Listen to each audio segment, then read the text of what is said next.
Hello there, my name is Andrew McMichael. I was born in King Street in Ayr, just across the river, on the 12th of September 1914. I was named after my father Andrew, who was working as a fitter in the shipyards down at Ayr Harbour. My mother was called Margaret. I was their seventh child, although two had died very young.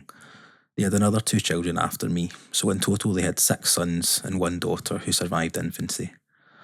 I grew up with my mother and my brother and sisters, living in my grandfather's house with my two uncles. There were four adults and seven children in a small flat, so it was very cramped. My father wasn't living with us by then.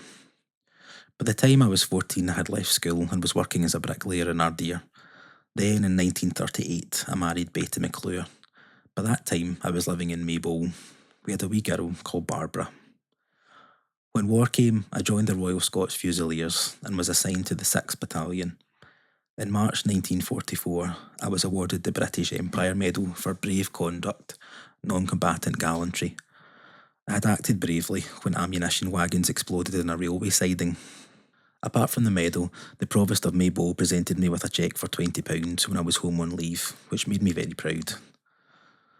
The rest of 1944 saw us invade France on D-Day and start to push Germany back to our own borders. I was part of Operation Epsom that saw us retake the town of Caen. I then took part in the Battle of the Scheldt, where we crossed the River Scheldt and advanced in Belgium and the Netherlands, liberating these countries from Nazi occupation. Our next major target was the River Rhine. Crossing the Rhine, or Operation Plunder as it was codenamed, involved 1.2 million soldiers from Britain, the USA and Canada. The preparations were huge. We had a 66-mile-long smokescreen to hide our work. Roads were made, railways were built, fake buildings were constructed. 250,000 tonnes of supplies were brought to our side of the river, ready. Then at 5 p.m. on the 22nd of March, it started. All along our river, our artillery opened fire. Shells screamed over our heads and the ground shook. The boats started crossing the river with commandos. Then our bombers hit the German defensive positions. It was like a gigantic firework display, every colour in the sky, continuous massive explosions. Soon it was our turn to cross. We landed, hardly able to see a thing, and fought building by building, pushing the Germans back and taking thousands of prisoners of war.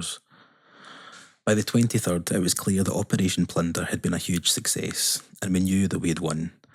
Sadly, on the 24th of March, as we advanced further into Germany, I was killed in action. I was 29 years old. I am buried in Reichswald Forest War Cemetery in Germany.